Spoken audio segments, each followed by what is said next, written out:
Sessions. We ask that you wait for the microphone to come to you, state your name and affiliation before your question. Thank you.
Good afternoon, everyone.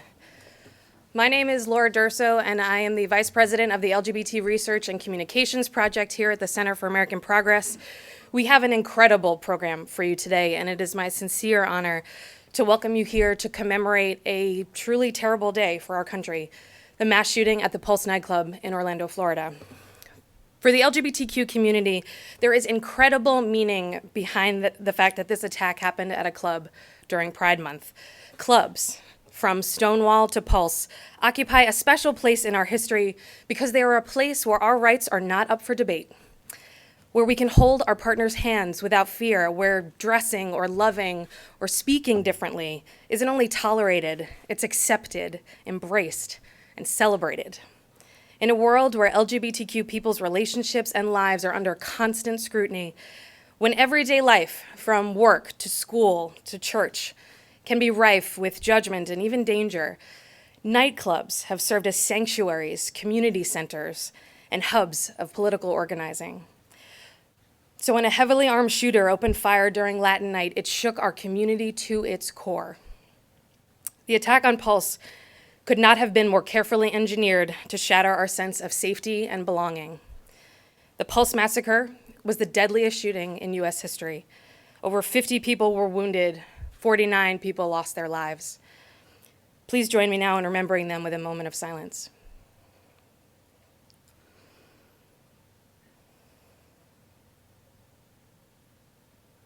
Thank you.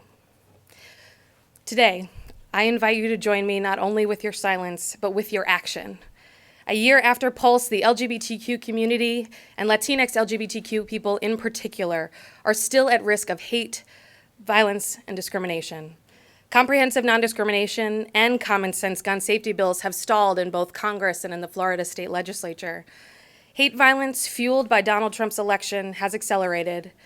And because of President Trump's mass deportation agenda, Latinx LGBTQ people who face that hate violence fear reporting it to law enforcement, especially if they or a family member are undocumented. A year after Pulse, we are still threatened, but we're not giving up. Today, we are joined by some of the leading minds working to disarm hate and end senseless gun violence in America to talk about the pathway forward. From Stonewall to the AIDS epidemic to marriage equality, the LGBTQ community has triumphed over great odds before, and we know how to resist, to organize, and to win. With the LGBTQ community as part of the fight to end gun violence, the NRA has no idea what they're in for.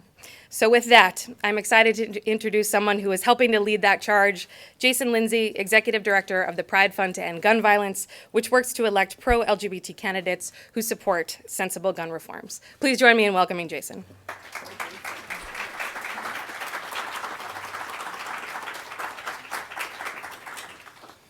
Good morning. Thank you all for coming out so much. My name is Jason Lindsay. I'm the Executive Director of the Pride Fund to End Gun Violence. It was only last year that the story was unfolding, just 1 year ago that the horror was being told. Only 12 months ago that lives were ended, the country wept, and we were changing the way we looked at everything. On June 12, 2016, 49 individuals were murdered in the most gruesome mass attack of gun violence in U.S. history. That had occurred at a celebration at Pulse Nightclub in Orlando during Pride Month, Latin Night Party, made it even more hurtful. Gay bars are safe spaces for our community, a place where you can be who you are, for who you want to be, without judgment. This violence shattered the notion of our safe spaces, at least temporarily. It cast a dark cloud over the city of Orlando and across our country and across our world. But it also united us. It brought people together like never before, and individuals have came together to put an end to gun violence. This violence continues to plague our nation, and 33,000 people die every single year from gun violence. Gun violence is not new, of course, but the increase in mass shootings in recent years, from Columbine to Fort Hood, from Virginia Tech to Sandy Hook, from Charleston to now Orlando, has raised the stakes. People are being targeted because they're gay or African American or children. People being targeted for who they are, for just being. I myself grew up in North Carolina. I grew up on a farm. Guns were prevalent. I later served in the Army Reserves for 14 years, and I served our country in Iraq. Let me be crystal clear. The distinctions between assault rifles and what the gun lobby will have you believe today do not matter. The lethality of weapons that I carried on the streets of Baghdad do not belong on the streets of America. At the Pride Fund to End Gun Violence, this is one of our central premises. Just a year earlier from the attack, our Pride Month was centered on marriage equality and the joy of being treated equally across our country, in courthouses as well as in cafes. Now we shared with other communities who have endured senseless violence that equality, the shared sorrow of grief. For the LGBTQ community, our sense of purpose flourished. This deadly violence invaded our Pride Month, our safe space, our time when we celebrate being free, from being Americans, from being able to show our love and share our love with others. This intrusion solidified our resolve to fight. Here in DC last year, like many of you, we celebrated Capitol Pride on Saturday, June 11th, a day full of joy, of celebration, of love. When we woke up on the morning of June 12th, we were devastated. We were shooken, and we were resolved to create change. That is how the Pride Fund to End Gun Violence came to be. We were born out of the Pulse tragedy with the sole mission of mobilizing the LGBTQ community and the fight for common sense gun reform. Our strategy for doing that is to ensure that the best elected officials are at the table at the state and the federal level. It is our mission to ensure that the right leaders are elected to both levels of leadership.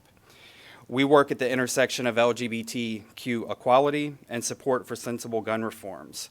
Since our founding, we've focused on mobilizing the LGBTQ community and our allies, raising funds to elect pro-LGBTQ candidates who support sensible gun reforms, and serving as the voice of the LGBTQ community and the movement to stop senseless gun tragedies.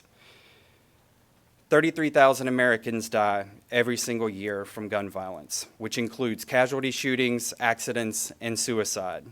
When will we reach the tipping point? When will our elected officials actually follow the will of the people and the true desires of our public to actually pass meaningful reforms? Our policy platform is simple but not popular among so many individuals within the gun lobby, but the public supports our agenda.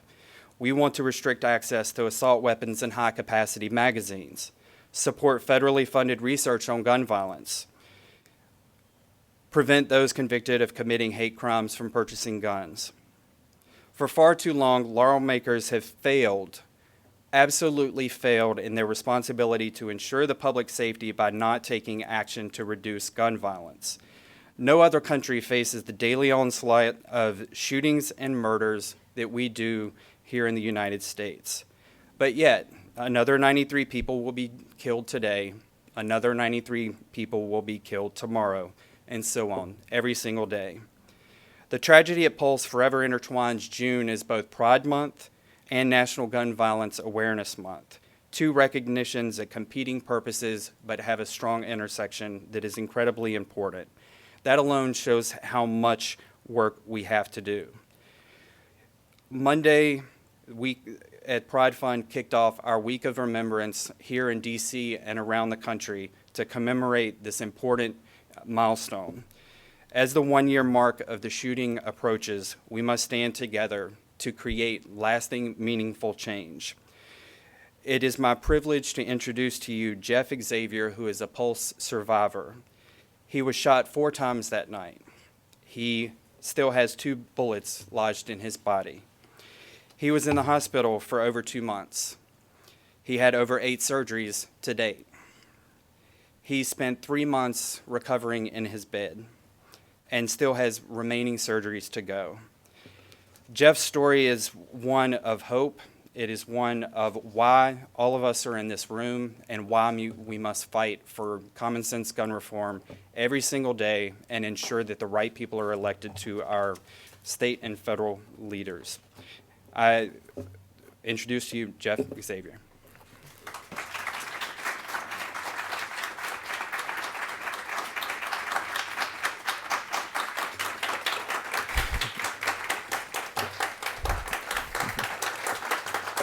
Thank you.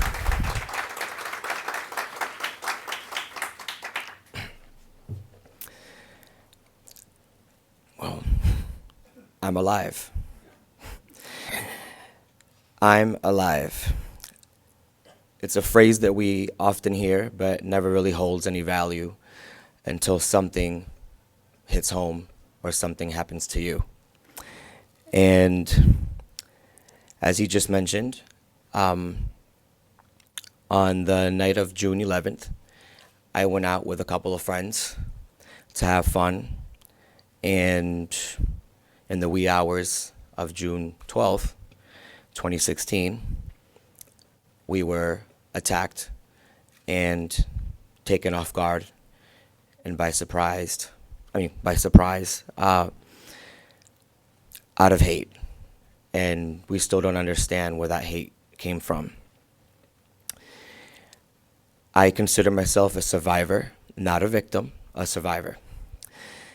And as he had mentioned, I was shot 4 times in my neck, in my stomach, and in my legs. I still have 2 of the 4 bullets inside me, and they will not be taken out. You know, put yourself in my shoes as, you know, someone who's kind of streetwise and likes to have control of things, or at least to the best of your ability, have control of a situation, and then be trapped in a public bathroom with no exit and be completely vulnerable and have no way to defend yourself or defend your friends or anyone around you for that matter. It's very frustrating because you want to take matters into your own hands and do something about it. And at that moment, I couldn't. I couldn't defend myself. I couldn't defend my friends. I couldn't do anything. And a lot of people think that because I was shot 4 times and survived this, that I am going to be against guns. That is incorrect. I am absolutely pro-guns.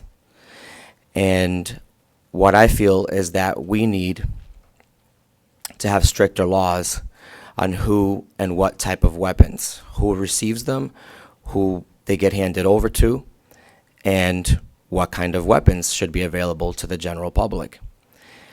I very so much believe that military-style assault weapons should not be available to the general public.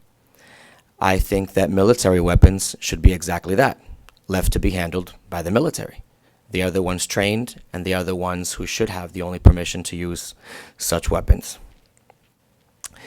Handguns, you know, I believe, as I said, in our right to bear arms, 120%. And I definitely believe that if myself or anyone in that venue that night had any kind of weapon or was armed, I believe that the outcome of the situation would have been very different. This has been a long road for me. It's already a year later and Pulse is still not over. I still have, after my 8 surgeries, as you mentioned, I have 3 more to go. And there's still a lot of the emotional stuff and that we all go through. And family and friends, we're still dealing with this. My parents are still dealing with this. You know, we can't let this keep happening. As you all know, just last week, or actually this week, another shooting occurred in Orlando. And then that bombing situation in Manchester. And I really feel that we need to start doing something about this. And although I did feel vulnerable that day in that bathroom, I don't exactly feel that way standing here today. I wanted to do something and take matters into my own hands that night. I was unable to, but being grateful to be alive and standing here with all of you, I believe that this is my opportunity to take matters into my hands and make a difference and be a voice for those who no longer have that voice. And, you know, I've lost friends and it's been very hard. thankfully I did survive this at the nick of time. I arrived at the hospital. I bled out for over 3 hours. And by the time I arrived at the hospital, I was already blue and losing consciousness. And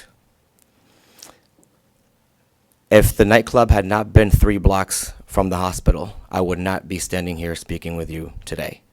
And the doctors confirmed that as well. As you know, out of the 49, 53 that were injured and 49 that passed away, I am one of those 53. And a year later, Pulse has not ended for us. I really believe that we need to get out there and make a difference and, change. Some of these laws need to be changed immediately. Instead of people diddle-daddling and twiddling their thumbs on social media, I feel that they need to pay attention to what's really going on in this country, and that we need to really start making a change about who handles these weapons. I believe that mental evaluation should be one of those things, and all kinds, obviously background checks, which they already do, and then mental evaluation and all kinds of any other things that we can come up with before weapons are handed to these people. And as you know, our attacker that night, he was on the FBI watch list not once, not twice, but 3 times to my knowledge, and was taken off of that list. And because of him not being on that list, he was able to purchase these weapons and cause what he did. And this could have easily been avoided. As someone once told me, if a man gives a gun to a chimp and that chimp shoots somebody, you don't blame the chimp. So who's to blame? And, I don't want to wait, and I'm sure everyone in this room does not want to wait for another tragedy to happen. We shouldn't have to wait for another tragedy to happen. I believe that we need to strike now and get as aggressive as possible to have these laws changed. And again, I'm not trying to take any of the weapons away from my fellow citizens. I believe that we all have the right to bear the arms. But we need to come together and, make this work. And it's just, crazy for me to be here. It's the first time I'm actually speaking on a podium about all of this, and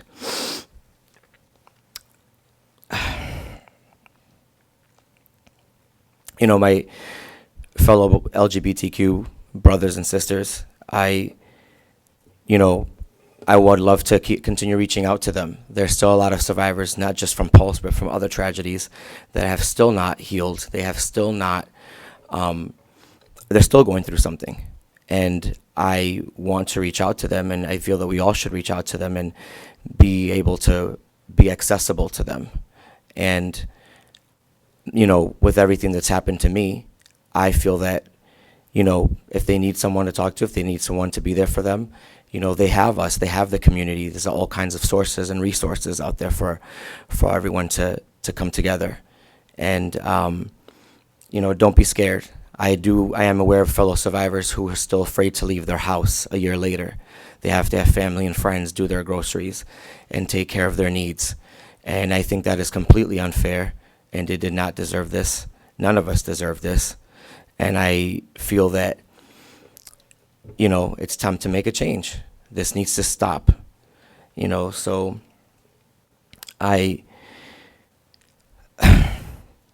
this has been very hard. And one other thing I did want to mention is that my friend V, she saved my life. She was the only medic trapped in that bathroom with me. And she was one of my best friends. And she saved not only my life, but 2 lives that night. And the doctors at ORMC in Orlando are excited to have her graduate and be a part of their team. And I'm excited for her. I did have to mention her here today as she could not be here. And she is a hero. She saved 2 lives with her bare hands, with no equipment, in a handicapped stall of a bathroom. And because of her, keeping me afloat is the reason I'm here today, as well as with the doctors and everyone who played their part. You know, it's a year later, and as I said, you know, we're trying to move forward. But again, it's hard to, because we're all still dealing with this. We all still have things going on in our lives regarding this. And I really, really want to see this, you know, happen. I will be a part of this campaign, or anything you guys ever need me to be part of. I will speak, and I will be aggressive with it as well. I will promote it until I have no energy left, because this is something very close to me, and it's something that means a lot to me. And I believe that we shouldn't just come together. We have to come together, and we have to make this work. So we have to. There's no other option. It's just make it work. And, you know, I'm grateful to be here, and to all the beautiful souls that passed away. You know, this is for them as well, and we cannot let this to continue happening. So, let's do it. Thank you for having me.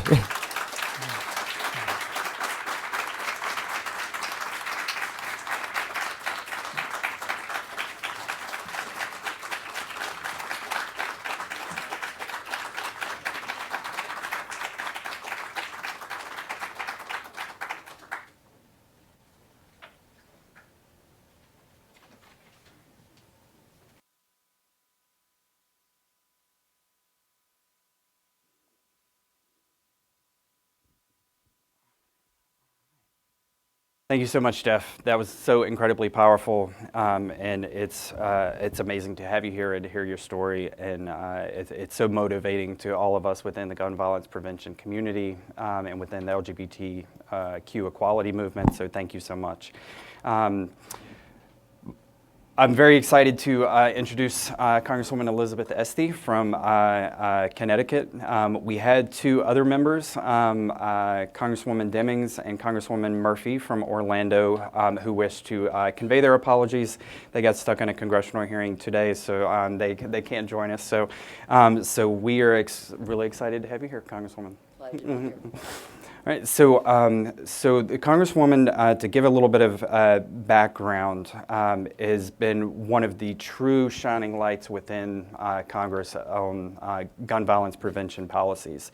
She's also a huge advocate for LGBTQ equality, and was one of the first candidates that the Pride Fund to End Gun Violence endorsed last year.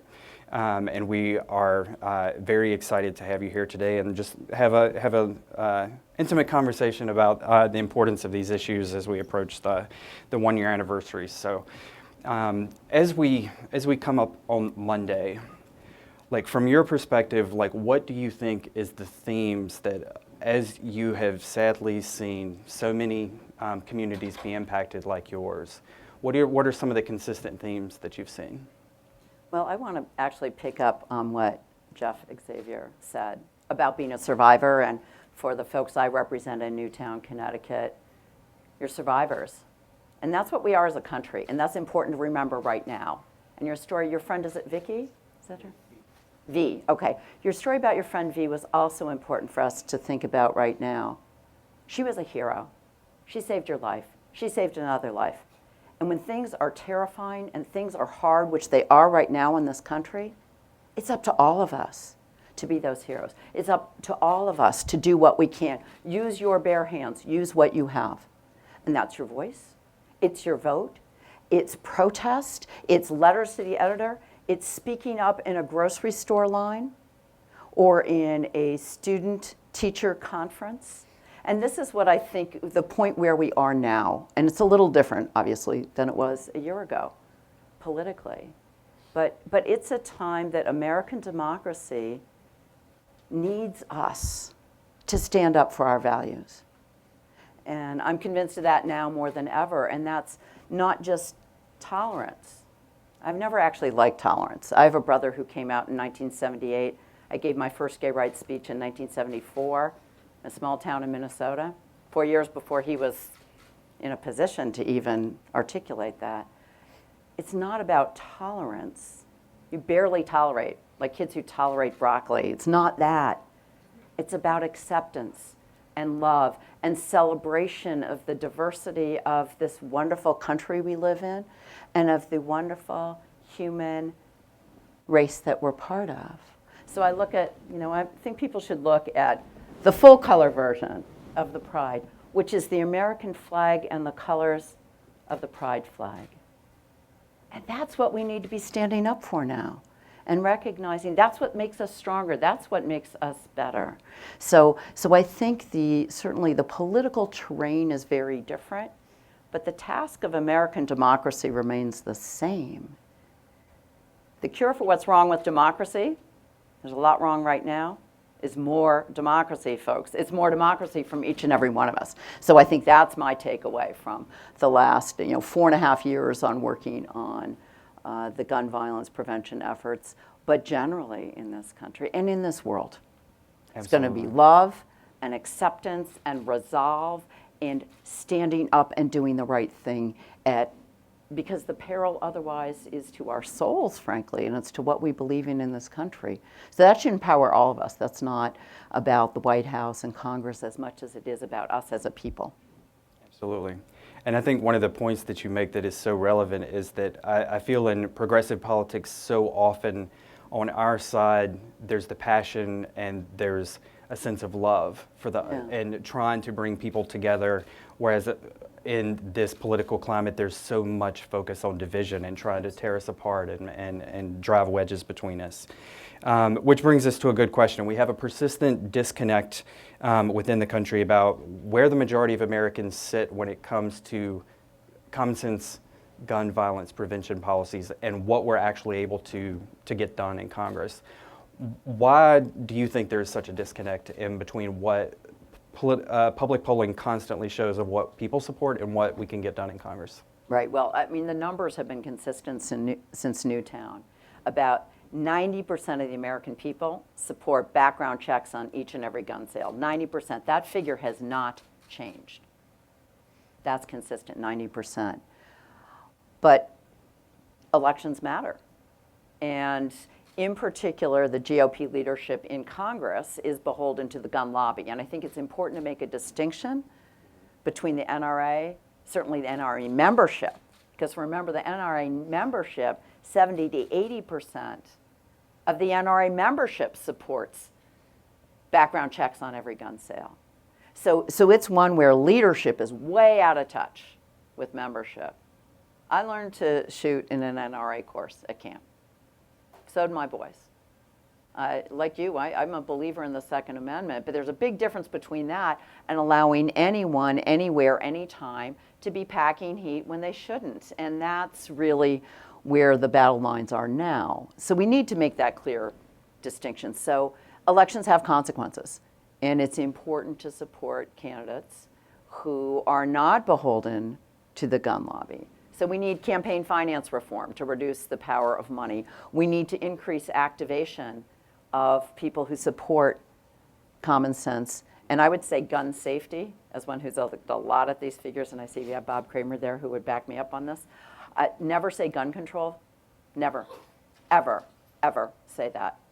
Do you want the government taking control of your life? Anybody in this room, for my brother and his husband, they don't want control by government of their lives. That's not been a good thing for the LGBTQ community. Much of any of us as Americans, we don't want government control of our lives. We want the respect and rights and privileges and responsibilities of every other American. That's what we want, right? That's what we want. And so that's why we really should be talking about gun safety. Every time you use the words gun control, folks, this is my little soapbox, having worked on this 4.5 years, you are giving up 15% of your support from men. Believe me, in the U.S. Congress, we can't afford to lose 15% of any constituency, much less half, a little less than half of the voting public. So again, words matter.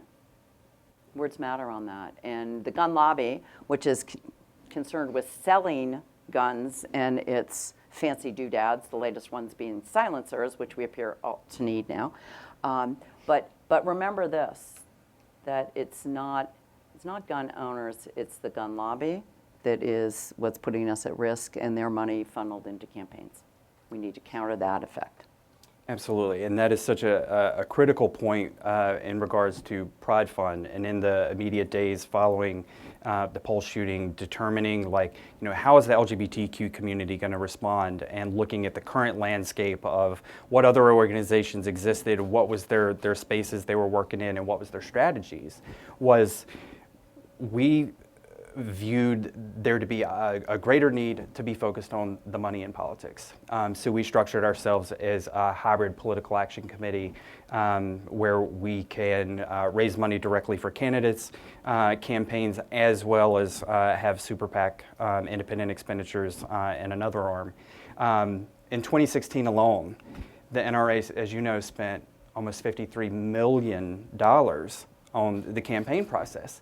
And there's not that mirror image on the Democratic side of what's often, I know George Takei and the folks at One Pulse always talk about the passion gap, and really getting more of the progressive voters enthusiastic and focused on common sense gun reform.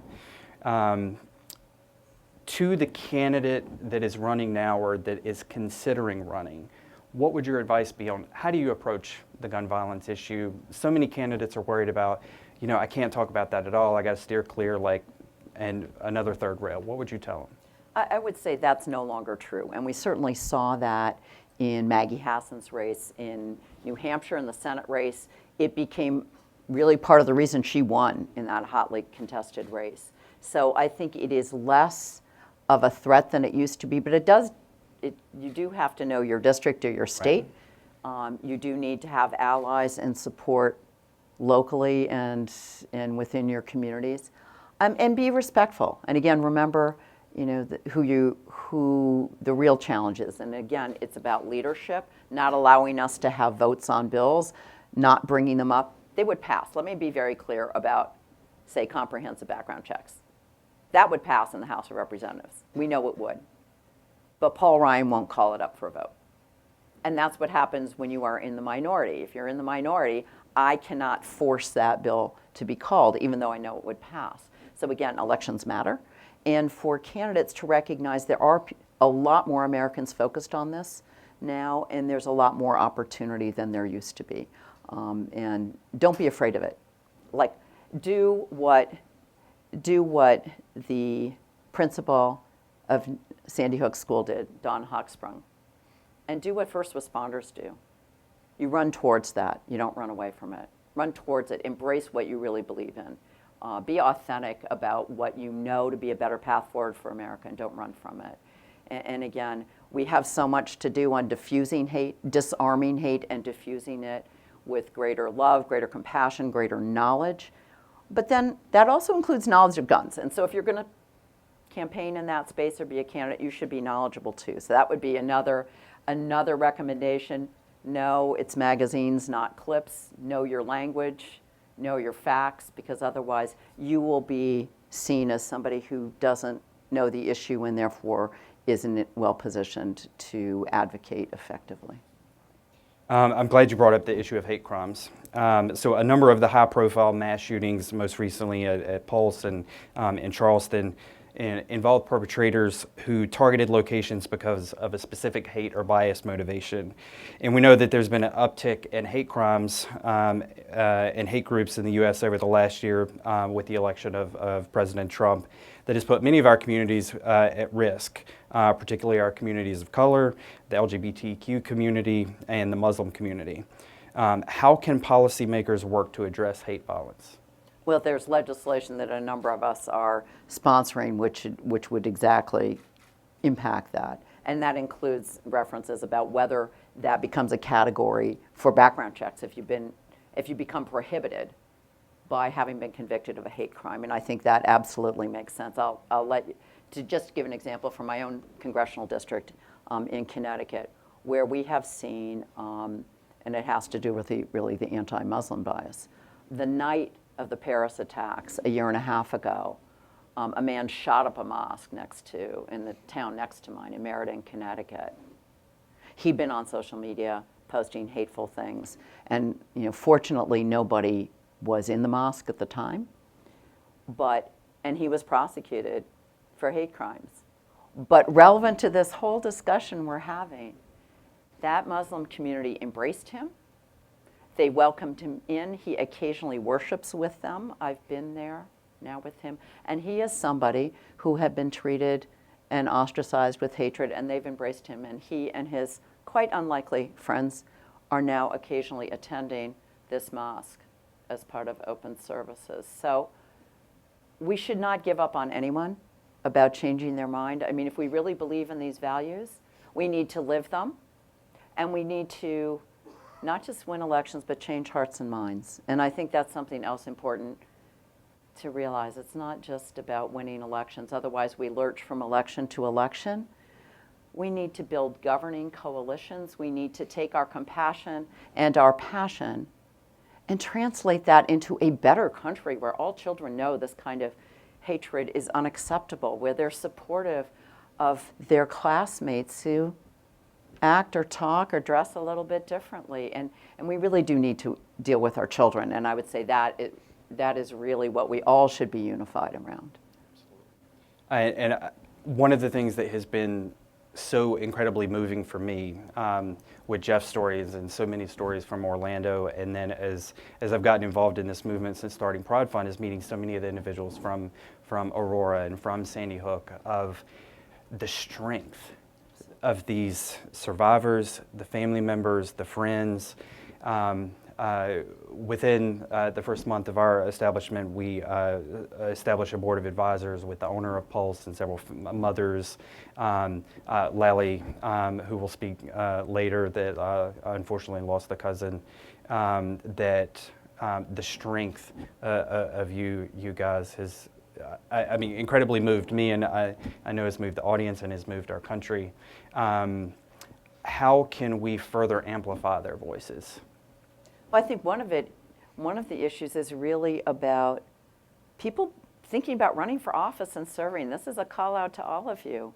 In local office, you know what, if you don't think it matters to be an LGBTQ member of the public or friendly to be on a board of education, you haven't seen what happens in classrooms. And I think oftentimes on the Democratic side, I know with many of my local meetings, everyone wants to talk about the national and international issues. And when you ask for someone to run for Board of Ed, they're like, oh, I don't want to do that. And let me say, this is a really serious, it's a really serious matter.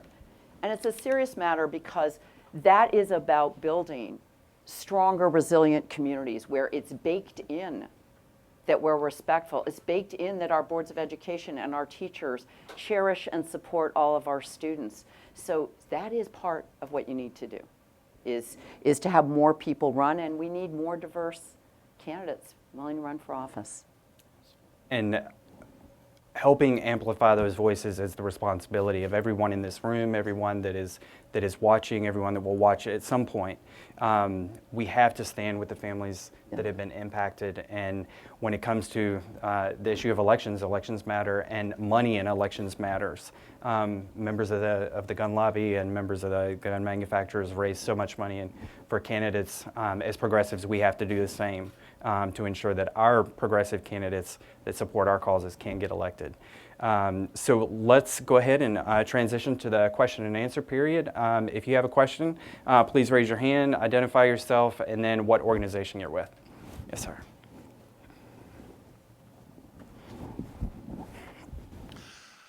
Very nice to be here today. My name is Paul Friedman.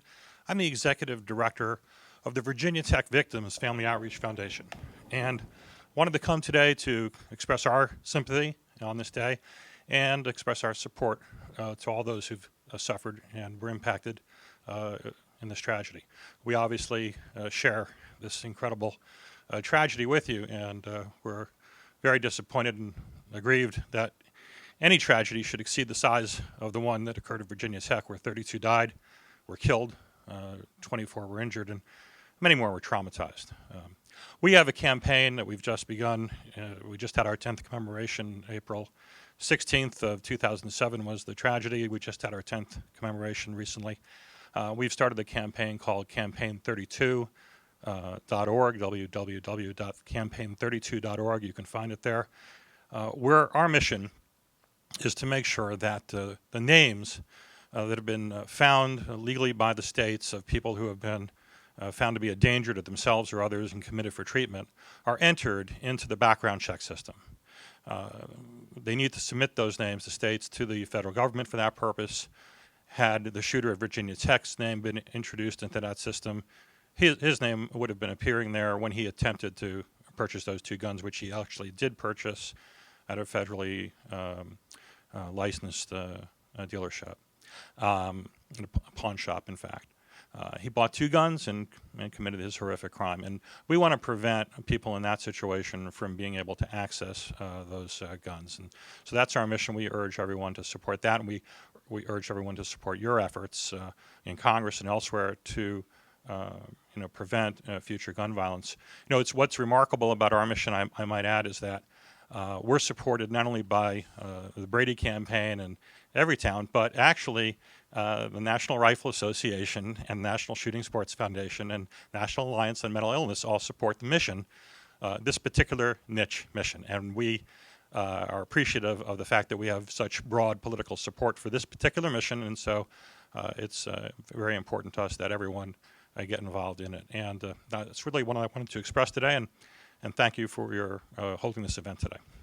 Well, thanks, Paul, and that's great. And you should know, actually, later today, Salud Carbajal, who represents the Isla Vista community now in Congress, and Don Beyer from Virginia, and I are announcing our introduction of federal legislation which would empower states to allow families to identify and report family members who they believe to be at risk to harm themselves or others. It's a really important issue, and we need to allow families, whether it's domestic violence situations, or I just came from a Veterans Committee hearing where we were discussing PTSD, find some ways to help protect families and empower them to do what Connecticut has done on this and somewhat what California has done. And that's a really important initiative, and we absolutely believe that these records need to get incorporated into the federal database, into the NICS system. Really important work. All right. And Peter? Peter Rosenstein, community activist. I also write for the Washington Blade. 2 things. One, just to make sure it gets mentioned today, that along with the remembrance at DuPont Circle on Monday, there is the March for Equality, Unity, and Pride on Sunday, and I hope everybody here will be there. It starts out at 17th and I at 10 a.m. On Sunday morning, walks to the White House, down Pennsylvania Avenue to Constitution, enters the mall on 7th Street, and there will be a rally on the mall after that between 10 and 2 o'clock this Sunday. It just, again, coincides with what we're talking about. Jason, I want to obviously commend you, and Jeff, thank you for standing up today and for all you're doing after what happened to you. And as a survivor, what you're doing is incredible to speak out, because it does impact people and it impacts them dramatically.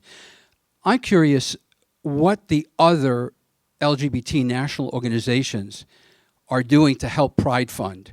Are you getting the kind of support from them to help raise the money that you need to go and support candidates that are talking about gun safety? Are you getting the support? And if you're not, what can the rest of us who are activists do to encourage our other national organizations to support the work you're doing? That's an excellent question, Peter. I would say on the fundraising perspective is the most important. We have strong partnerships with a lot of state and national organizations in advocacy efforts. Fundraising is always a challenge that we constantly are struggling, especially as a startup organization, 100% grassroots. One thing that has been so incredibly powerful about this movement has been that we have not had one single high dollar donor. Every person that has contributed to us, that has helped sustain us this far, has been a totally grassroots donor. Our average contribution is $42. We get emails all the time of, I'm unemployed or I'm disabled, here's $2. And a lot of these individuals will set up like monthly contributions, and it's like the power of the people in that way it's so incredibly remarkable that you have individuals that don't have money, that this is such a high priority for them. We certainly seek additional partnerships. We certainly ask for help with fundraising, obviously. Tonight we have a fundraising event that is in memory of the 49 victims called The Beat Goes On, Remembering Pulse and Rallying for Change. A lot of the individuals within Orlando approached and said, you know, we really want to have an event in DC to have fun. We want to bring people together because at the end of the day, the people that were killed at Pulse went out to celebrate Pride. They went out to dance and have a good night. And what better way can we bring people together in an act of love and compassion than to dance in their honor? Several of the Real Housewives of Potomac will be there tonight, showing their philanthropic hats, and Congresswoman Murphy, and a great lineup of entertainment. And I think that's one of the things that's different about Pride Fund and our grassroots movement is really trying to operate within the gun violence space in a very different way from what a typical policy organization would do. And so that's really exciting for us. Yes, sir. My name is George Gould. I have my own consulting firm. For years, I worked this issue on the Hill. I was chief of staff to a congressman, represented an organization that unfortunately a number of its members over the years were injured or killed because of guns. And I agree and thank our presenters from every observation they've made. But one of the consistent problems, challenges that we have faced has been a consistent policy in which the groups that are trying to advocate for reasonable control have different approaches and different levels of accomplishment. And NRA very effectively have been able to sign on to something that they think they can live with and then oppose everything else, so that what happens is nothing goes forward under Democratic administrations and, of course, under the present administration. So my question is there anyone, and if there is, what is the plan to pull all of the groups together and have a legislative strategy in which we compromise on what we can achieve, but achieve something by being consistent with each other's goals? Would you like to start? Sure. Well, thank you for your work over long periods of time on this, George. Actually, Bob Kramer's with us here today. Bob's been working on trying to do that, to coordinate efforts by the different groups around the country. A couple of things I think we need to say, and some of it is you mentioned about the Pride Fund retaining its pride, being distinctive for the LGBTQ community. And I think that's important to recognize. It can be that and. It doesn't have to be either or. That adds a new element and a new energy that is important. So that's one thing. So we shouldn't all try to be the same. The other piece is really about getting effectiveness. We're going to have to get control of the House or the Senate, quite frankly, to move the legislation. So that's just the reality of the way Congress works. You need 50% plus one, or you don't get to decide what bills come up. And so till we get to that point, all the rest of it doesn't matter. So that's another piece just of the hard truths. And the final piece is of the resilience of this country and federalism. States are moving forward doing things. And over half of Americans live in states that since Newtown have better, stronger gun safety laws. Not over half of the states, but over half of Americans live in states where they have moved forward. Places like California and New York and Connecticut and Oregon and Washington. So you're seeing this effort. So it takes time. You know, sometimes democracy is 2 steps forward, 1 step back. But I'm confident that this is what the American people want and need, and we have to stay the course. We have to keep at it. And unfortunately, we're out of time for questions. We're going to transition to the second panel. Thank you so much for coming. Thank you, Congresswoman. Thank you very much. I appreciate it so much. Great.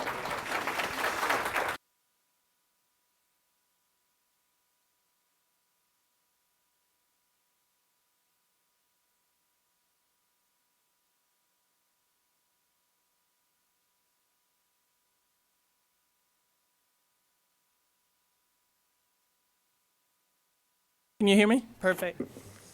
Hi, my name is Stasha Rhodes. I'm the Director of Advocacy on the Guns and Crime team here at the Center for American Progress, and I am super honored to be the moderator of the next discussion, which will highlight the remarkable grassroots efforts that took place after the shooting, the intersections of the LGBTQ and gun violence prevention advocacy, and how gun violence affects other marginalized communities, and how we can all sort of join together to combat hate crimes and gun violence.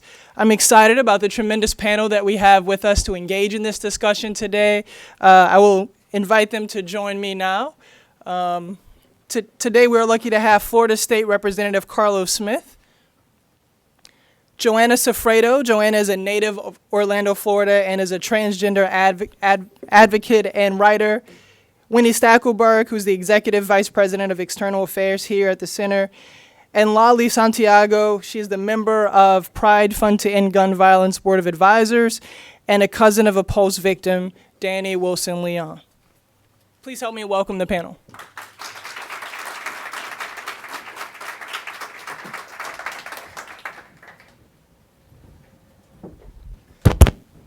All right. I had the great fortune of talking to the panel before we were able to come into the room today.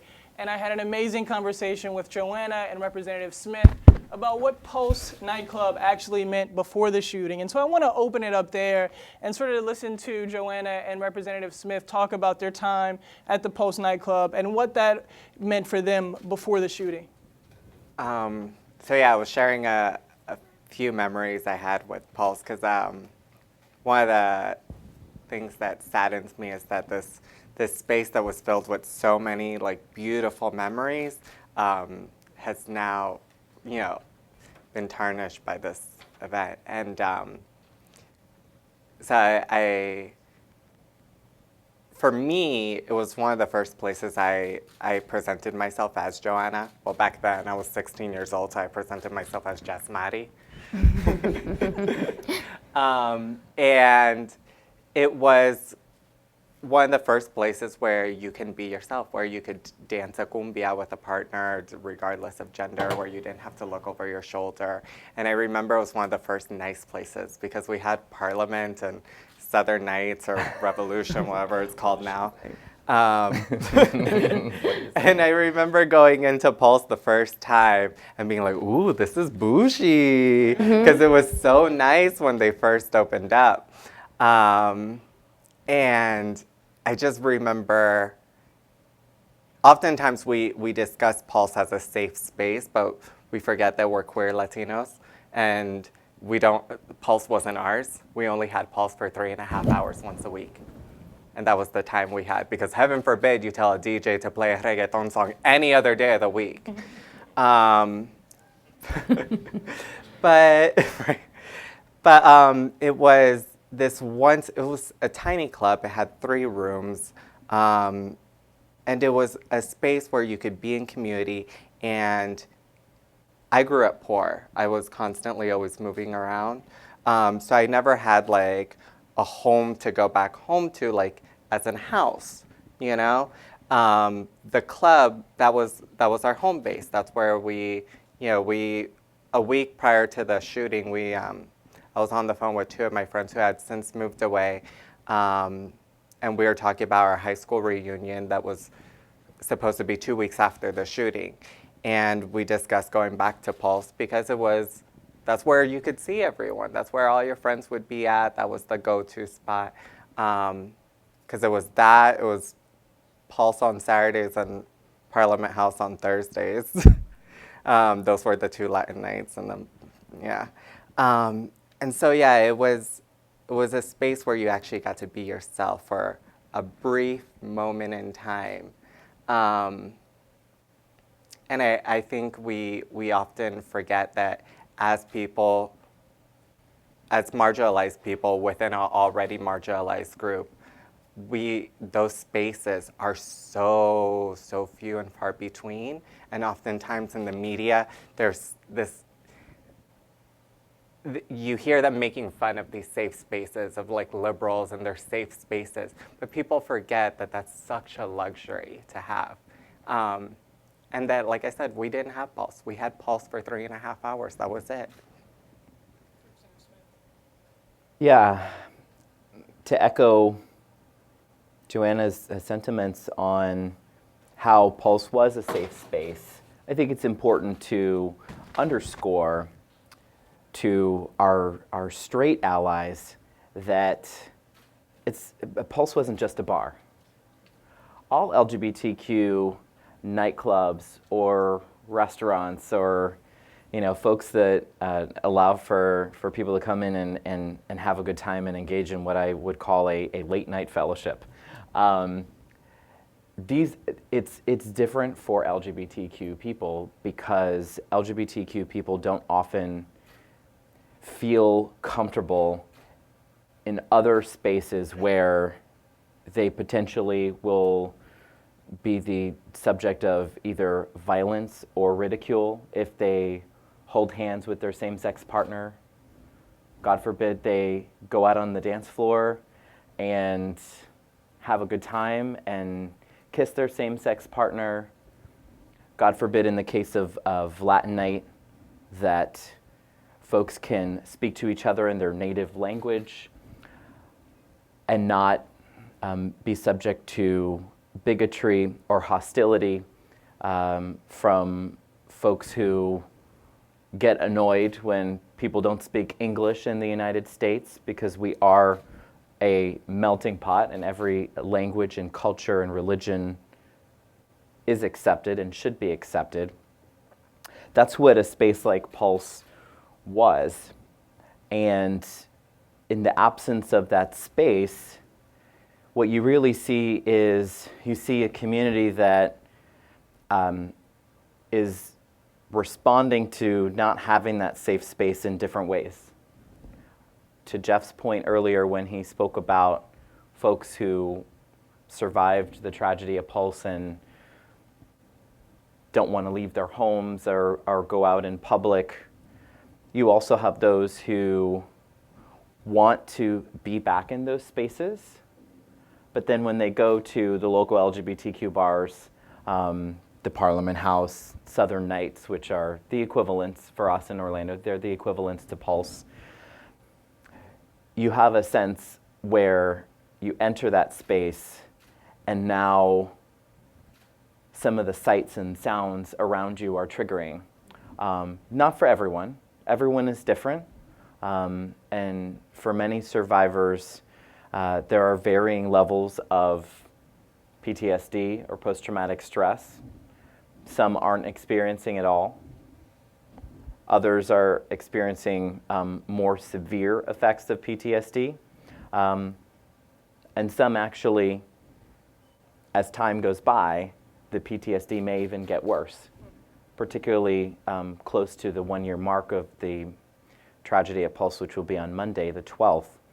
And so there's, because of the fact that the tragedy and the shooting was in that space, there's a sense of even entering similar spaces can bring back some of those haunting memories. But that's for some, right, not for all.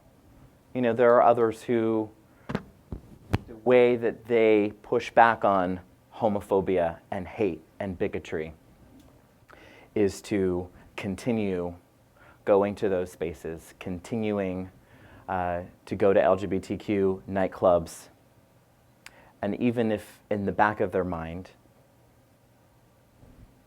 they're wondering what might happen, they're looking at the exits.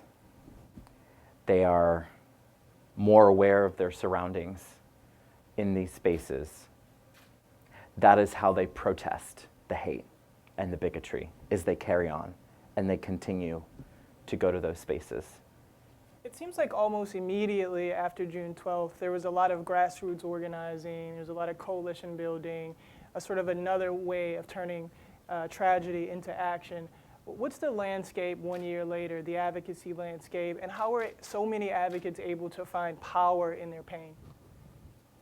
Sure, well, from my observation, and I know that Jeff is a wonderful example of this, we have seen a community, a new generation of young, queer, Latinx leaders who have emerged as a result of this tragedy because they want their voices to be heard, because they're demanding a seat at the table that they've been denied for generations.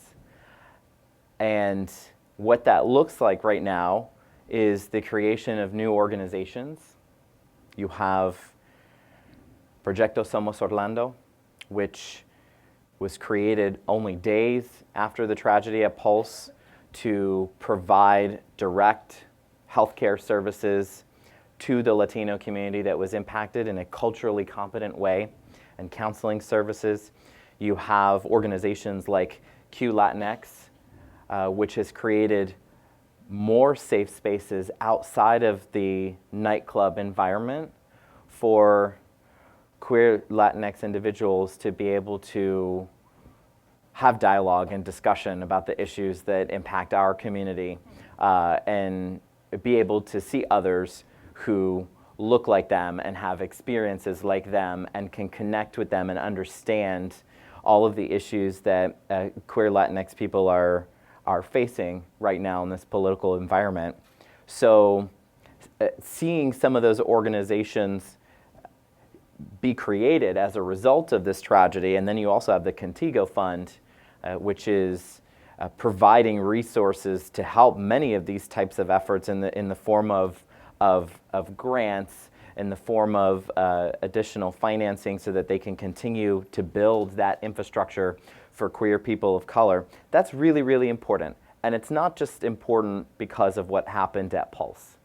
It's important because the overall political landscape for the LGBTQ community right now is about making sure that those amongst us within our community who are most vulnerable, that they have the resources that they need to support themselves, to defend themselves from discrimination. That's the way that I see it right now, is that in Donald Trump's America, if you will, deep down, I feel that lesbian, gay, and bisexual people will be okay. We have to be vigilant in continuing to fight for full equality.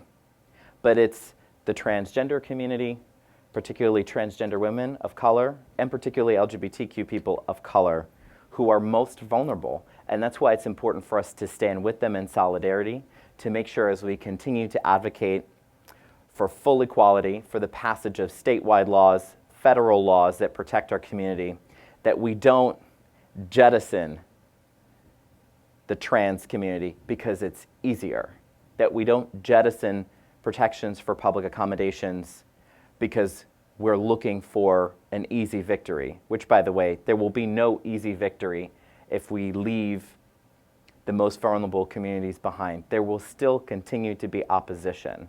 And I think that that's a really, really important part of this discussion. Lali, you've played an active role in sort of calling for stronger gun laws, better gun laws, both at the state and federal level, and also sort of working to elect individuals that would support the passage of those laws. Right. Can you talk about how the shooting personally impacted you and some of the work you've been able to do since then? Personally, well, I lost my beautiful cousin, who is like my brother, Luis Daniel Wilson Leon, who we call him, he went by Danny, and his boyfriend, Giancarlo Mendez Perez. It's, as far as, I mean, overall, yes, the initial, it has impacted me. He was a beautiful individual. He came from Puerto Rico over here to just be who he was, and one of the first places he went to was Pulse. I took him there, and we had a fabulous time. And he said, you know, he knew that was his place. Both Jean and him, that was their go-to place. We knew he was always there. And when it happened, I was one of the first ones within my family to be there, to look for him, to seek out there was the desperation of not knowing where he was. And he was one of the victims, one of the first ones, both of them. The way that this is, obviously it has deeply impacted me and a lot of my family. But I made a promise, and that was to continue sharing Donnie's story, to never stop, to remind and never forget that these individuals, these beautiful people, were just having a wonderful time being who they were in their place. Moreover, through that, I reached out to Jason, to the Pride Fund, and I've reached out to others, even through our, we form a family with the family members of the victims and the survivors. So we've all kind of, because of that, we know who to reach out to, who we want to. I think that's most important. And with Jason and with the other organizations that I've had the opportunity to talk to, I've been able to voice, what I would like to see, which is what everybody I think here has pretty much agreed upon, and that's just common sense, safety. Just for me, the biggest one is banning assault weapons, and just electing those who have the same beliefs and principles behind that. Well, I know I speak for everyone here when I say that we're so honored to have you here today, and we're proud of all of the work that you've been doing. Thank you so much. Thank you. Thank you very much.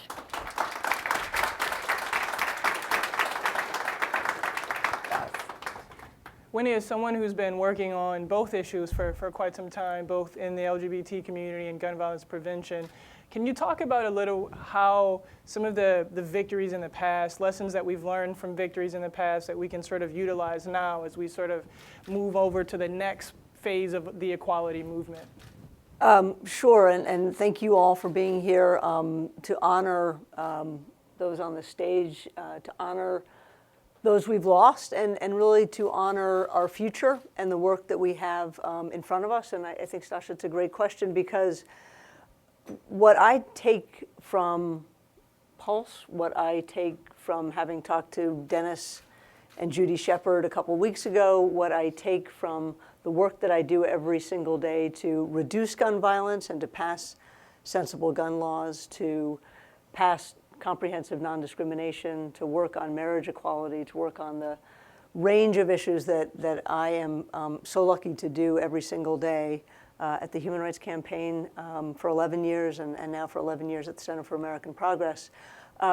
It's the stories and it's the people. And I guess what I take from the victories is those stories, that we cannot do the work that we do every single day without real people, without the people who are affected by these policies. Sure, I work at a multi-issue think tank, and I am working every single day with an incredible team of people here at CAP to pass progressive policies and see them enacted at the state and federal and local level.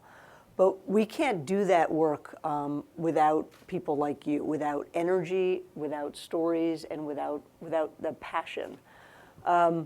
I think back during the times that I worked at the Human Rights Campaign, and I think of the AIDS quilt. And I think that it was each one of those squares of that quilt that I took with me to go to Capitol Hill to tell Senator Jesse Helms that he was wrong to deny HIV funding to people who were gay.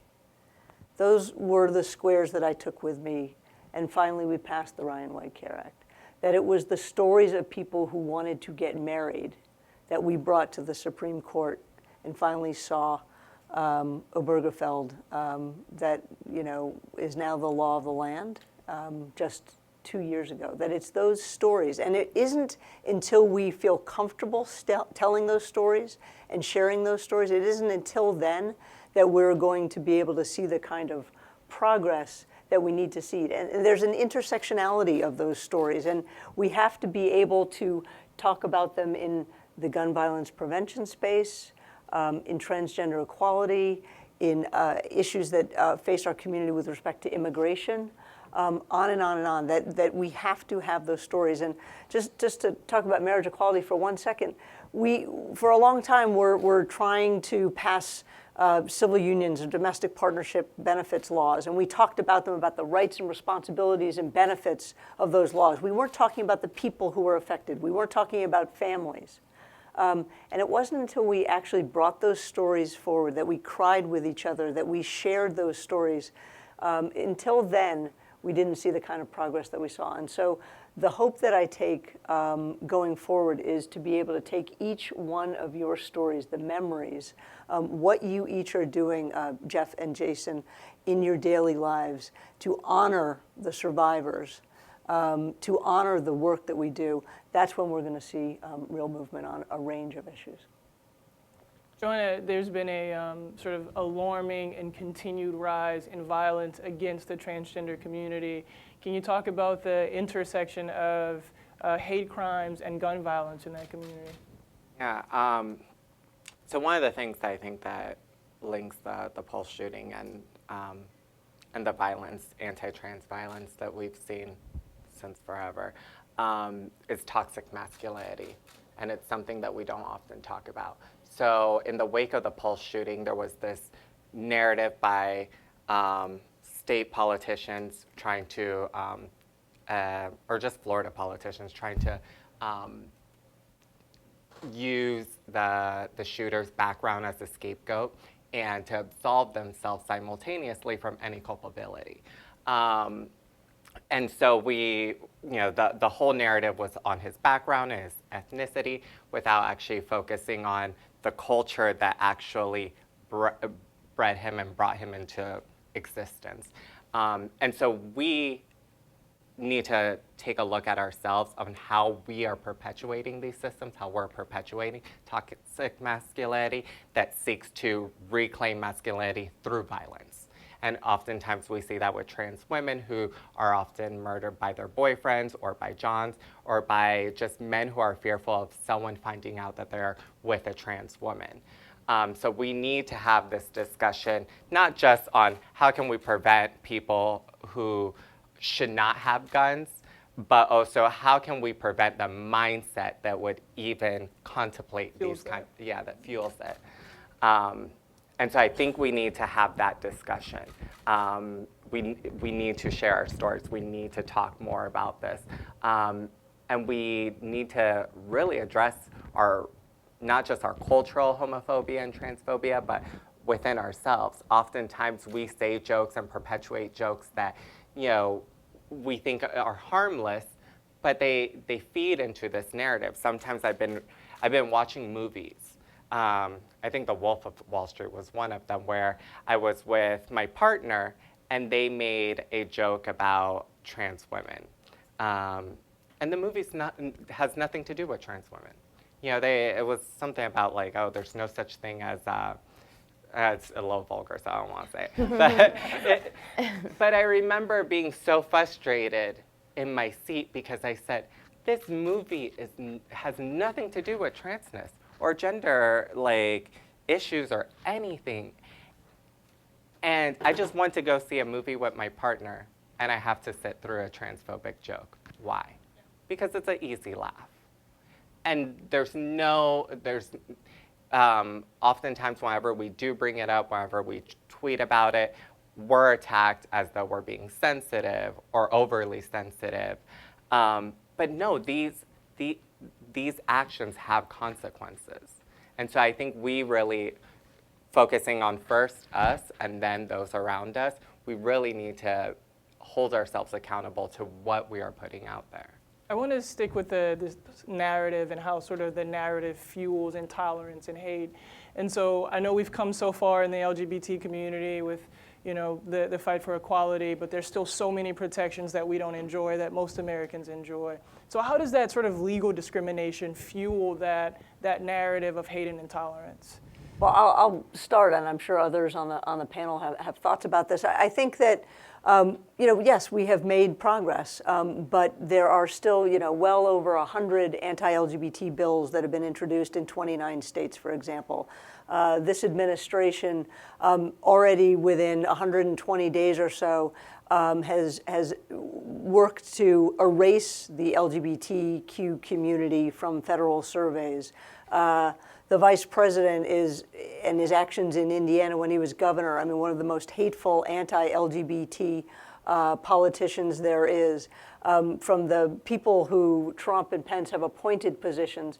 The message that people get from that is anti-LGBT. So it's not just the passage of laws that would protect us, but if you think about bullying, if you think about young LGBTQ people in this country who see that, who hear it on the news, who see the debates that are going on. The governor of Texas just called a special session just to be more anti-trans than he had been before. Those are the messages that are getting in. So that sort of, whether it's legal discrimination or not, those are the messages that our community is hearing that I think fuel the kind of discrimination and that fuel hatred in people that then some perpetrate against the LGBTQ community. I have to agree and admit that I'm frustrated with the political landscape in Florida, in particular post-Pulse. And I think it's important to explain why. We all are frustrated that so much of the gun safety legislation and new laws that we know are common sense, that enjoy support from a majority of Floridians and Americans, they're struggling to move forward. But at minimum, one would think, after the worst hate crime against LGBTQ people in our country's history at Pulse, that Republican leaders in Tallahassee, in the very least, would send a message that discrimination against LGBTQ people in Florida will not be tolerated. And by sending that message, they had one task, which was to update the Florida Civil Rights Act, which organizations like Equality Florida and others have been advocating for years. Why? Because in the state of Florida, it is legal to be fired from your job for being LGBTQ. It is legal to deny someone housing because of their LGBTQ identity in Florida. It is legal to deny them public accommodations and service at a restaurant simply for being LGBTQ. So what happened? Well, in the immediate 24 hours after Pulse, the governor, along with many others, including Senator Marco Rubio, who launched his reelection effort in an effort to, in his words, fight for the community impacted by Pulse. However, the governor shows up 24 hours, in the first 24 hours, could not say the words LGBTQ. He couldn't say the words gay, lesbian, bisexual, transgender, queer. This is not a part of his vocabulary. He evolved. Within days, he started talking about it. I get it. It's not part of his language. He doesn't understand the LGBTQ community clearly. And then he regressed. Months go by. Pulse falls off of his radar. I sat in the House chamber on the first day of legislative session where the number one topic in his address to the legislature was the attack at Pulse. He spoke about the tragedy at length.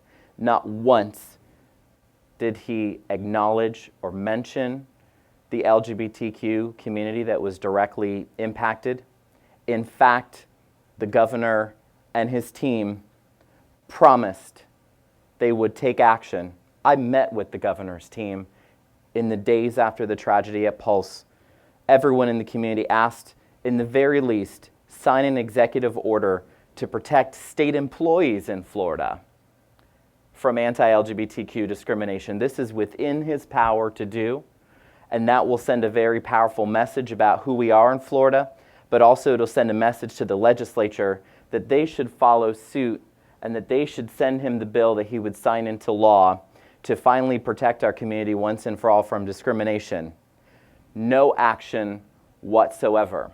So in the context of that, it's not a surprise that behind the scenes, I'll tell you, the big vigil that was held a few days after the tragedy at Pulse at Lake Eola, the governor showed up.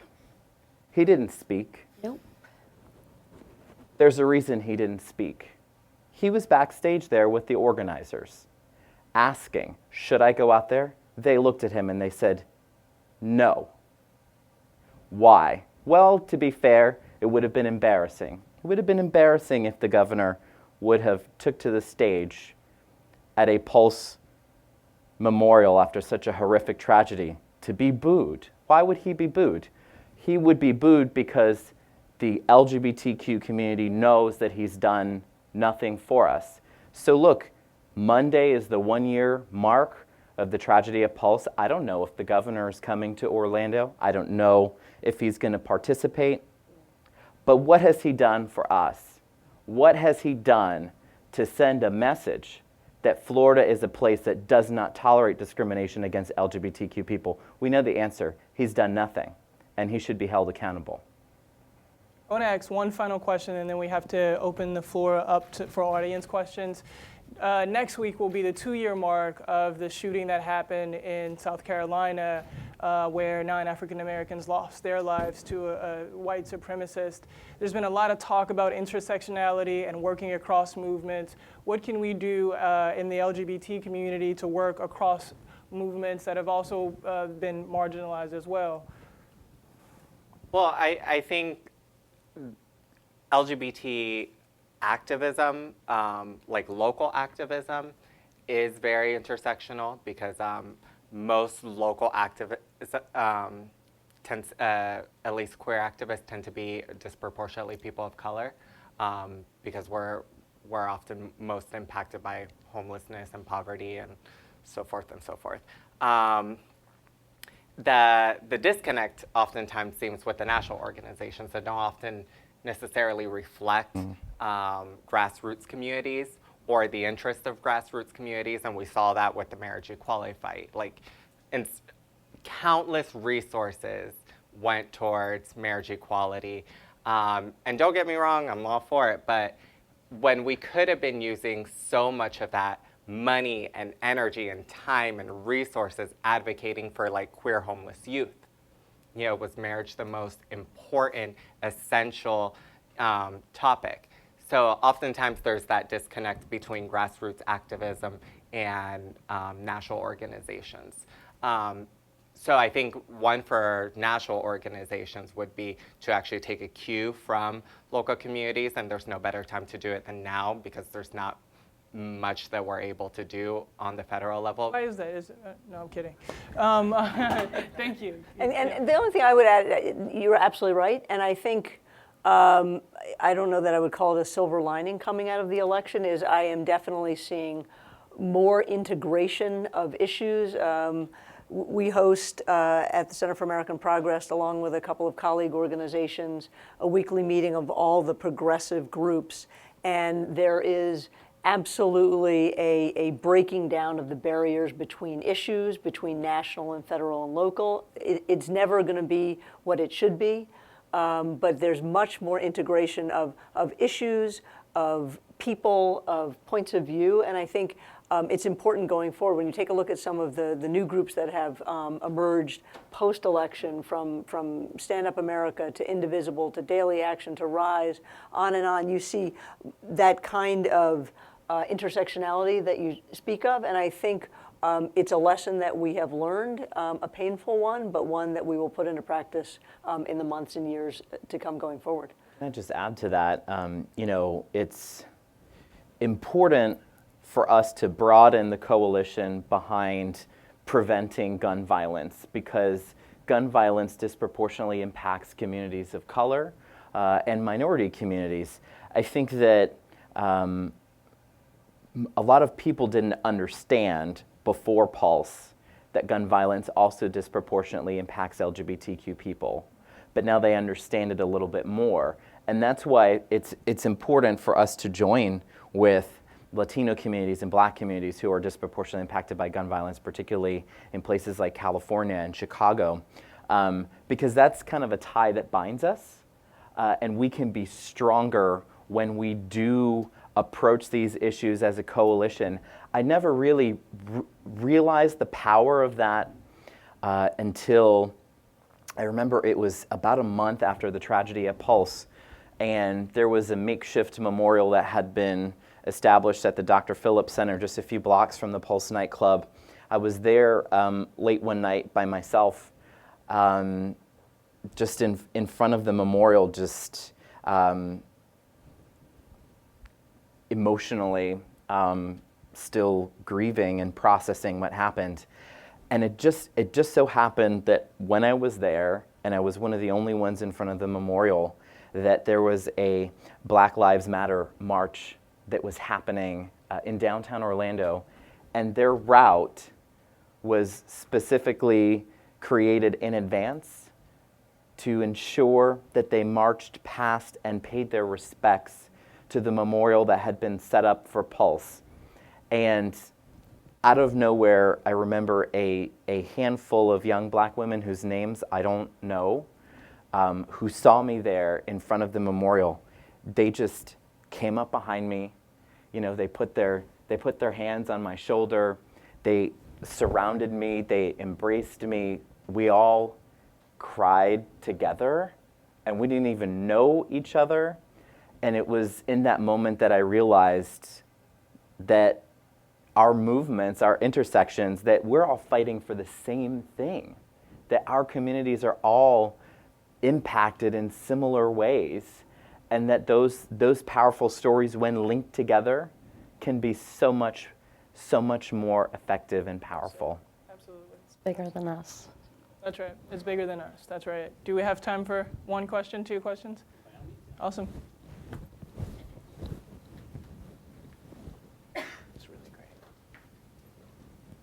Hi, I first wanted to say thank you all for speaking. My name is Ryan McElhose. I am a recent college graduate looking for a job.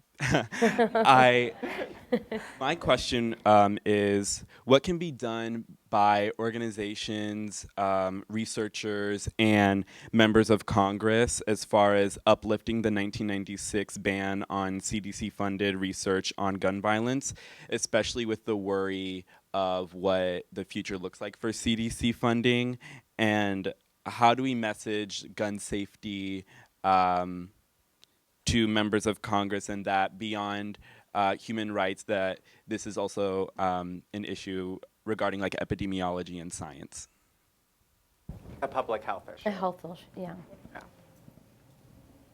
Well, I think one of the things we have to do is point to the effectiveness of the research that exists, and also point out the fact that at some of the private institutions, Johns Hopkins being one of them, but certainly not the only one, that research is continuing, and again, having great effect. One of the things that our gun violence prevention team here does is work with the researchers who conduct that research.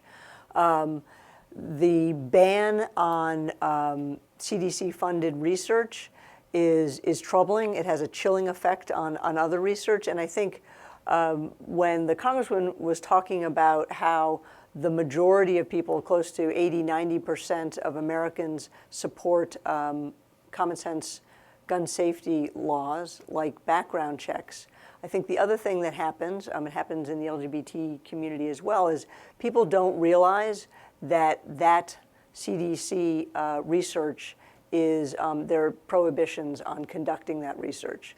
And when people find that out, they think that's wrong. And so we have to do a much better job at explaining to our citizens what restrictions are being placed on CDC research.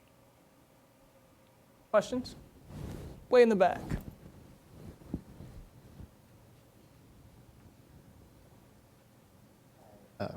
Thank you so much for the panel. My name's Kenji. I'm with NHK News. I had a question for Lolly. So it's been a year or so since you've started working with the Pride Fund for this fight. In that time with the election, there's now an administration that stands in opposition to your goals. Can you talk a little bit about your experience so far this year working with the Pride Fund, and how you plan on continuing that fight under this current administration? Thank you. Well, I will say that even regardless of the current administration, I will continue. There will be no, there's no argument about that. I think that and it was somewhat mentioned before, is that we are under this current administration, but we need to keep going, whether it is through grassroots and then bring it to the national level. We cannot stop. We will not be silenced. We have to keep telling our stories. We have to come together, all of us at the same, all groups, and I think that will prevent from overall the administration to just keep going at it. And they will. There are going to be some, as we've already seen, whether it's some measures in the state of Florida that were presented, such as the open carry, but luckily that was, and a couple of others, but luckily that they haven't been passed. My work with the Pride Fund, I've been very fortunate in that I've been educated and understanding a lot about not just the laws regarding gun rights or, common sense gun laws and safety, but also learning about the different the different people that we've had the opportunity to help, and I'm forgetting the word, not promote, but to help elect and to, and so I think that I will continue with that, and and I'm thankful. So.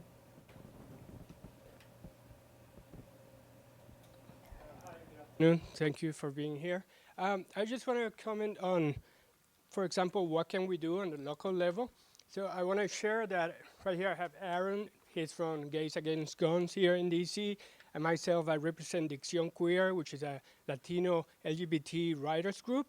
And what we're doing, we're working together. We're having this event on Monday to commemorate the casualties. And we're doing it with art. We're having people singing. We're having people dancing. And I think that's what we need to do. We need to do, like you said, whatever you're good at, just go ahead and get that message out. And just wanted to share that. Thank you. Thank you for sharing. Oh, thank you.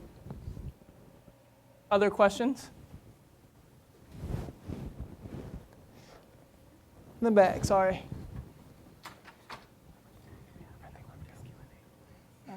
Files. I'm with the National Cathedral GVP group.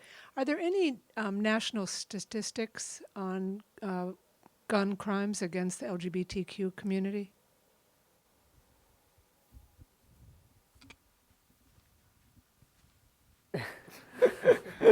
Data collection is a thing that we need all across the board, is more data collection, because whenever you try to advocate for policies on the national level, they always point to, oh, well, show us the statistics, show us the data. So one of the things that a lot of national organizations have been doing is trying to get those numbers and do surveys. So like the National Center for Transgender Equality last year released their largest findings, the largest survey of trans people, which was like 27,000. But yeah, those intersections, we don't have enough data on that. So yeah, that's something that places like, CAP, What's interesting is, and this speaks to something I said about the Trump administration sort of erasing LGBTQ people from some of the federal surveys. That we can all look and celebrate marriage equality and say, well, the job is done and we've reached full equality. But to your question, there's so much more that we need to do to make the LGBT community, to ensure that there is equality, at least in programming and from a government perspective. There is very little data that is collected that is broken out by sexual orientation and gender identity. There is oftentimes data that is broken out by race or religion, or disability status, but not sexual orientation and gender identity, which would get at and provide data so that you could make policies that spoke to the problem that you had identified based on the data. In one area on hate crime violence, there was the Hate Crime Statistics Act that was signed into law by actually the first President Bush, and then the Matthew Shepard and James Byrd Hate Crimes Act that was signed into law by President Obama in 2009 that added sexual orientation and gender identity to current federal hate crimes laws. So we have some data on hate violence broken out by sexual orientation and gender identity, but less about gun violence because the federal government doesn't collect those statistics by sexual orientation and gender identity. And then to go back to just the point I think that the previous panel made is statistics and data are really hard because there's a mismatch of our federal systems talking to each other.